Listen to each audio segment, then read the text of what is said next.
Why were they envious? Because the people, the common people, loved Jesus. He was understandable.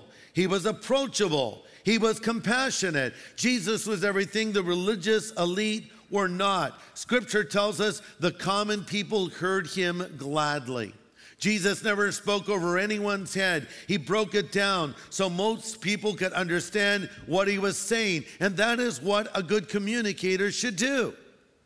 You know, Jesus was understood by children, but the greatest intellects of the time were challenged by his words. And I just don't get preachers that are boring. To me, there's almost not a worse crime than to get up and bore people. It reminds me of an illustration I heard of a minister that was asked to go to a civic function and say a few words. You know, it's kind of challenging to ask a minister to say a few words. Ministers can be, well, long-winded. So this minister got up. He was given, I think, 10 minutes, and he went through his 10 minutes rather quickly. He's moving on to 15 minutes now, and the moderator has a meeting to conduct, so he clears his throat, hoping the minister would hear him. Still, the preacher drones on, so now we're at 20 minutes, and the moderator pounds his gavel down, hoping the minister would stop. The preacher doesn't slow down. He just keeps going and going. And now the moderator is pounding down the gavel loudly to stop this reverend from talking. Still the minister continued on. Now we're at 30 minutes. Moderator can't take it anymore. He takes his gavel, throws it at the preacher. Barely misses him and hits an elderly man who had fallen asleep in the front row. The old guy wakes up, sees the preacher is still speaking, and says to the moderator, "Hit me again, I can still hear him."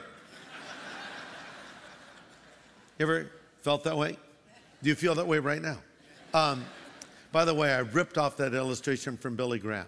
That was one he used for years. But that's how it can be sometimes. You listen to some ministers speak, some pastors preach, and it's like watching paint dry.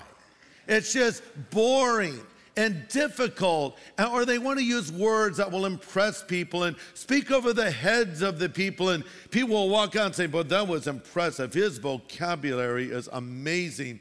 I don't understand a thing he said, but I'm glad he's on our side." You know what? If I can't share something with you in an understandable way, I am missing what God has called me to do. That's what Jesus did. That's what we are to do. And that's what the religious leaders did not do. Instead of bringing people close to God, in many ways, they kept them from God. And they wanted to stop Jesus. And they actually attribute the work of God to the work of Satan. And that shows that their hearts were getting hard. And they were actually getting closer to committing the unforgivable sin.